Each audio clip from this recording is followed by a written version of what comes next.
What's up, guys and gals? Welcome back to the next episode of Pillars of Eternity, number 3, as I recall, if I'm any good at counting anyways. What do we have going on over here? He has minor fatigue.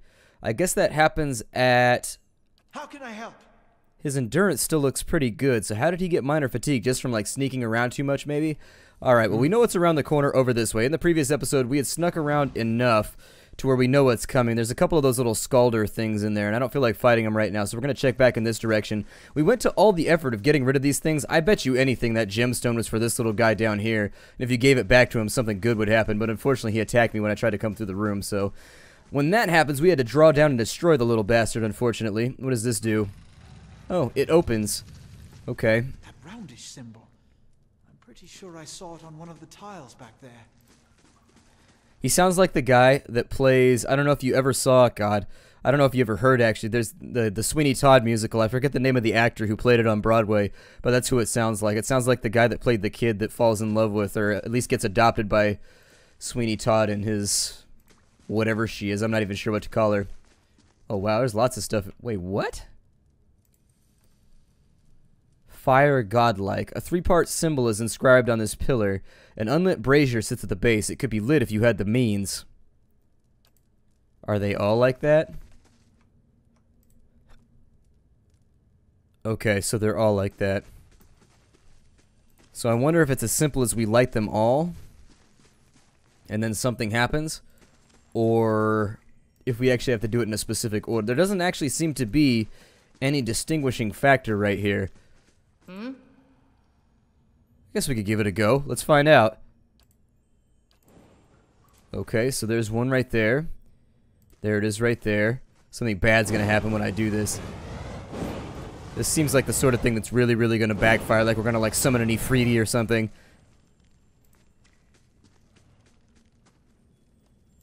Okay, well, no negative effects yet. Interestingly enough, what is this? The mural must be ancient, yet the colors are still bright and vivid. And so they're all lit, and it's got a number of bearded gentlemen that look sort of like Macedonian or something, bowing to the flames. I don't think we're going to be doing any bowing right now. I'm not feeling ship-like at the moment, so I figure we'll keep things away from the bow. I think we'll go off to the left, though, and maybe there'll be something interesting in here, perhaps? Oh, no, what is that? A lesser black ooze. That's not a very nice thing to say. Who's to say he's a lesser black ooze? He might actually be a superior black ooze. You don't know how good he is at oozing and doing various ooze-related activities. Alright, so we have attacks away right there. She hasn't done any, like, nasty-style damage just yet. So it looks like the ooze is not that big of a threat. I was worried. Every time I find something new in one of these games have the tendency to, like, wipe you out instantly if you're not paying attention. And so it makes me nervous every single time I come across a new enemy in a game like this. So if I put them in sneaky mode, and then we fire from right there, do we get any bone? Ow! How dare you spit goopies on me? I don't want your goopies. I don't want your goopies at all. There we go. And then we'll have her auto attack. Ooh, she critted it right in the dome. What is that? It's just ooze. They made that look way more epic than it actually was. I saw a shield in there. I saw a sword in there. You know the the treasure piles from back in the day with like not Dungeons and Dragons, but what was the name of that game? God, sure. I can't remember. Wizards and Warriors, like the treasure piles, they would have like goblets and things like that inside of them, like swords and shields, but they were just like to increase your score. That's what that reminds me of. What is this? A pole axe. Okay. And so it's a two-handed axe used mostly by Polish people. It's the pole axe. Hooray. Let's see over here. We've got... We'll pick that up real fast. He's got a crossbow. Well, that's good. I mean, I think the bow should try to maintain its temperament. Being cross right now isn't going to help anything. But it does. It's got a longer reload time, I bet. So its interrupt is strong. Its speed is slow, though, compared to average. And so what is this right here? A tattered journal? This small folio is torn in several places, and blood is soaked into several of the sheets. One later entry is still legible, however. I can't believe my luck. A few rounds of dice, and I've got my hands on a genuine Anguithan artifact. Fellow who had it said it was a pretty nothing as far as he's concerned, but he's not willing to go digging in some ruins. But if he's right about this gem leading to a hidden treasure, then it's worth sneaking past a few painted elves. I'll head to Keelant Lee's in the morning. Then it's just a matter of finding this relief he was talking about. Everybody deserves to find relief every now and again. You gotta do what you gotta do to get by in life. I try to find relief every now and again. It is what it is. I don't know if I should give her a shield or if her torch is actually good. Is she dual wielding right now? Is that what that counts as? So the torch is going to be 8 to 13 crush. I think I'd rather have her with a shield, just to make her a tad safer. I don't know if I should be having him use slings and bows and things like that, or if he should be in combat. I haven't really decided yet. And so now, having taken the poleaxe from its resting place... Muck on the wall. Well, I think you answered your own question. It's muck on the wall. Viscous and oily, this muck clings to anything that it touches. A viscous slick of something dark and tar-like runs down this wall. The shapes and bulges in the ooze suggest that something lies beneath it, but you can't tell what. You know it's going to be a big-ass slime. Why would the wall be oozing unless it was something that oozes behind the wall? Use your water skin to clear off the ooze? You rinse the ooze away, revealing an intricate relief of a man's face. The sunburst surrounding it is chipped away in places, but the details of his head, from the tight curls of the hair to the ridges of his pointed ears, still showcase remarkable craftsmanship. One eye socket is empty. A gem fills the other. The chamber begins to rumble, stray rocks dancing across the tile floor. Finally, a large section of the wall gives way. Oh, shit. You knew this was going to happen. Okay, so run away for right now. Let's put the rogue on DPS real fast. We'll take our 2 tanky characters out to the front to try and block this thing off. It's going to shoot at me, isn't it? Yep, it done shot at me. Alright, well, are we still playing in, like, double time mode? I feel like the game is running very quickly right now. Let's get down in here and start this thing off.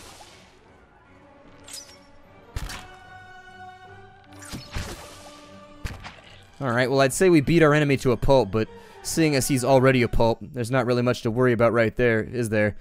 Anyways, we've got a little bit of damage done, but it looks like actually dealing damage, it looks like we can't hurt these things very much. I may open that up slightly so that we have a better idea. Oh, you can actually close that off. Okay. That's nice. What does that do? It, like, the 20th of Maj Prima. Okay. Alright, I don't know what that means, but whatever. Treasure! Do we not get any? What is that? Woo! What is this? A minor cloak of protection. Gives fortitude +5, of will +5. Ooh, that's pretty good. Not bad. We've also got some amethysts, which is Greek, as I recall. The Greek word for drunk was mathustos or something like that back in the day, and amathustos was what they called this stone because back in Grecian times, an amethyst was thought to cure drunkenness, and so the name means to not be drunk anymore. Amethyst, amathustos, as I recall, is the story behind that. There's your random piece. Adra, I don't know what to do with the Adra. That's a stone that they made up for this right here. But see, being a geologist does help out right there. Huh? I know dumb little stories about rocks. Who would have thought? Well, I don't know who's going to need protection more than anybody else. I'd figure since she's been... Is she a fighter, right? She's a fighter. Where does it say what class she is? It's got to say what class she is somewhere around here. She's a first level fighter. Since she's a fighter, I think since she's going to be tanking for us, we should more than likely make sure that she's the one... Oh, they actually get a cape. I like that so much. Like, I was really worried that my equipment wasn't going to show up on the characters aside from the main armor piece, but now she's got a cape. Oh, she's looking so badass. Hell yeah. Take the lead, my lady. And so she can be our leader from now on. Take the lead. I don't know if she's the one that needs to be conversing with people, though, because I think realistically, there's no charisma in the game, though. I was going to say, I might be more agreeable than she is, just in terms, I still don't know what matters with these flames right here. Like, why did we bother doing this? No idea. Either way, people are lightly fatigued right now. I don't really know how to, like, counteract that. We're almost out of camping supplies, so I guess I'm just going to keep them pressing forward for now. Pressing backwards seems pointless. Ooh, there's some spiderlings.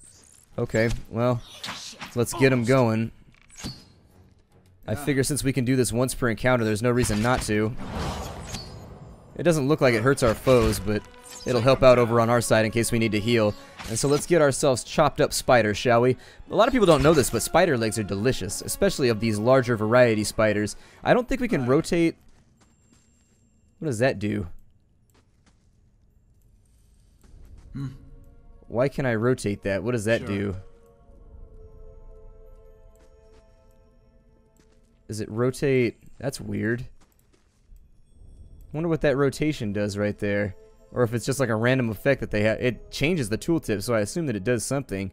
Maybe if you have a formation locked in, would be my guess. I seem to remember something like that being in Baldur's Gate, where if you had a formation, you could rotate it so that they would deploy in the direction that you wanted to. Yeah, that's what it is. It's your formation. Where do I change the formation at? Is there a place that I can do that? Right here? Let's go wedge.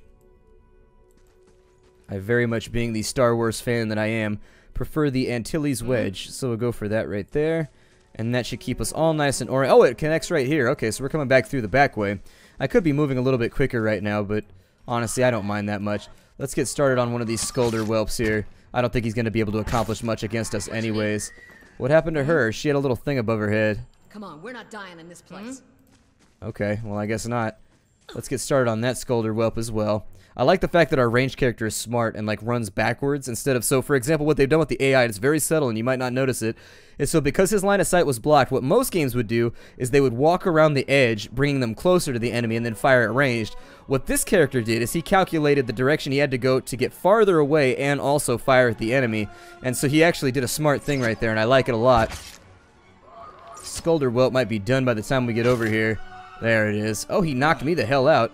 Okay, so apparently Skulder whelps either smell really bad or have some kind of like blinding capability, but they knocked me the hell out. I don't know what else to say about it. Is there anything else even vaguely lootable in here? No. Some people won't like the fact that I use the looty key, but you know what? I'm a giant noob and I do this for fun, so those people will just have to deal. Deep down in their tummy bits, they will have to rectify that problem with themselves, because I enjoy finding all the loot. I don't really mind using the extra key right there that much. I didn't my first playthrough of Baldur's Gate 1 or Baldur's Gate 2, but oh no, that's a big one right there.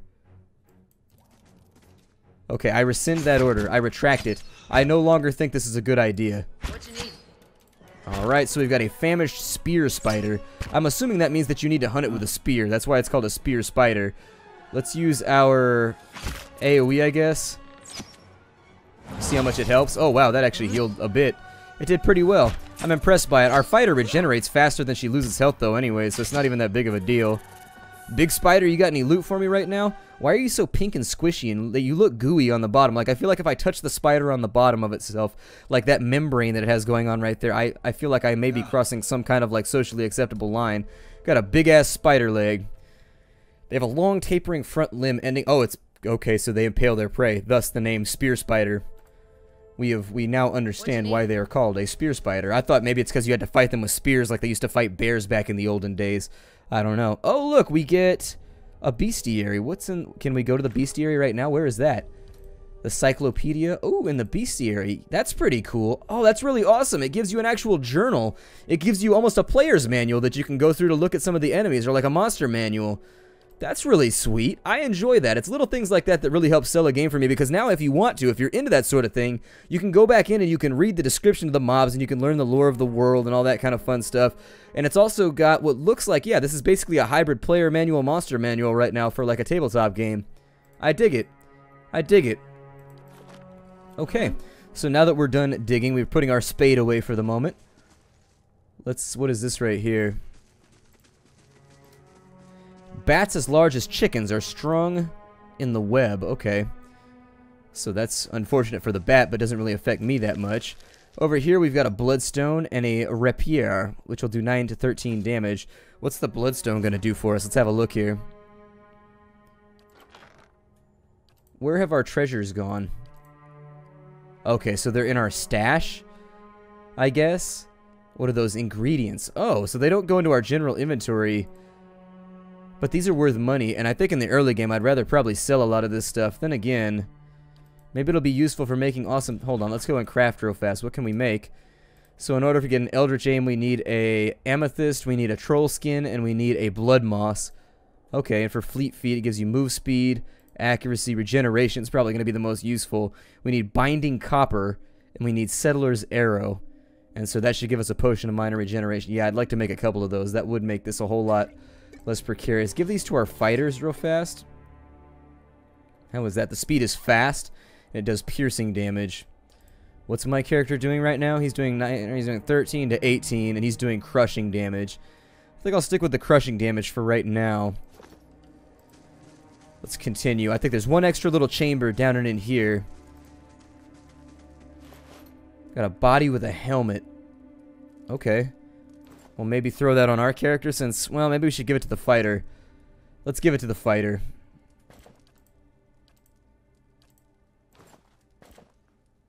Okay, actually, that's a lot cooler. It looks way cooler than I thought it would. It actually reminds me of those old, like, Gaelic helms that they used to wear back in the Roman days, back after, like, the fall of the Roman Empire. I don't know, that's sort of what it reminds me of. It's kind of like one that the nobility would wear back then. Looks kind of awesome. I like, what is this? Ah, a couple more stones. We got a jasper and an agate. If you're wondering what a jasper is just a very, very fine quality chert. That's all that it is. It's a very, very fine-grained chert that's almost gemstone quality. On this side, it looks like we found the exit, and so we're on out.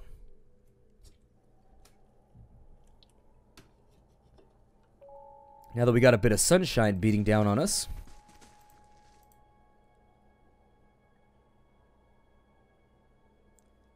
four figures stand silhouetted before an otherworldly apparatus, an ancient structure of chiseled adra and metallic veins, inscrutable and ominous and looming like a silent observer. Standing motionless in their midst is what appears to be a human body, colorless as stone or ash. The other figures gaze upon it in what might be contemplation. From your vantage point, you are well obscured from their view. The face of one of the figures is distinctly visible, framed by long tendrils of oily gray hair, tinged dark at the ends, and a thick beard that seems to obscure all trace of emotion. His faded robes are embroidered with a runic language unlike anything you've ever seen, and his head is crowned with a strange black headdress with two protrusions jutting out, one on either side, like wings of some profane and malevolent creature. Oathbinder, bear witness, and see this man has kept his word true to his last breath, full to his blood's last drop.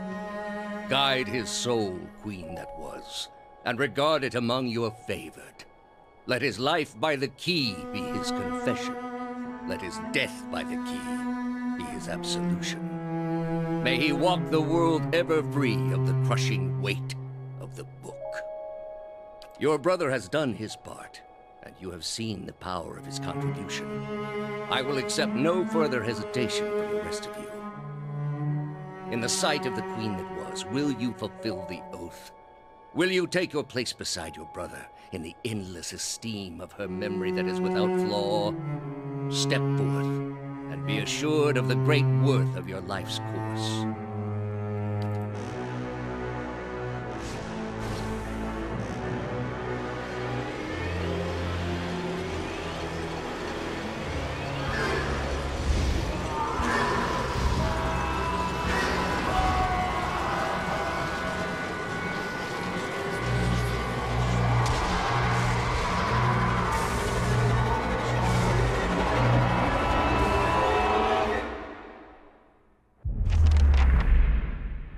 For an instant, the apparatus goes quiet and the air is still. Then, all at once, it erupts with a concussive surge. Light floods your vision and you are knocked to the ground. Your head snaps back as you land, and pain wells into the back of your skull, washing your last thoughts away into the black, unconscious void. You open your eyes to a different place in another time. You stand in a circular room, grand and domed, its walls lined with adra and trimmed with copper.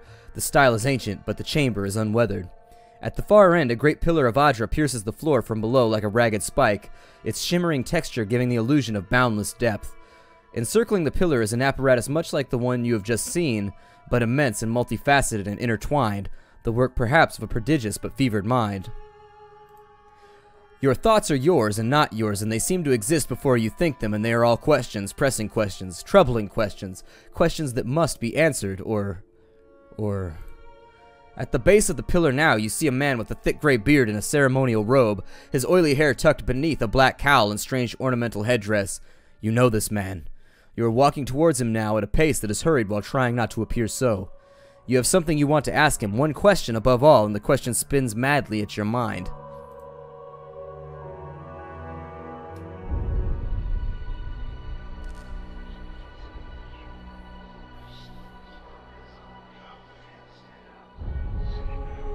You awaken to find your malaise is broken, only to be replaced with something far more concerning. Faint whispers are audible at the edge of your hearing, like a ringing in your ears that does not subside. Movement flits through your periphery, but when you turn to look, you can see no sign of whatever it was. You find your gaze regularly darting this way and that, an involuntary paranoid tick. If this is a sickness, it may be dangerous to go without treatment for long. The figures at the machine stand frozen in place, flesh and blood replaced by cinders and ash. The man who led them is nowhere to be seen. Heodan and Kalisha lie bloody on the uneven cobbles, their bodies twisted unnaturally in death. You are alone and far from help.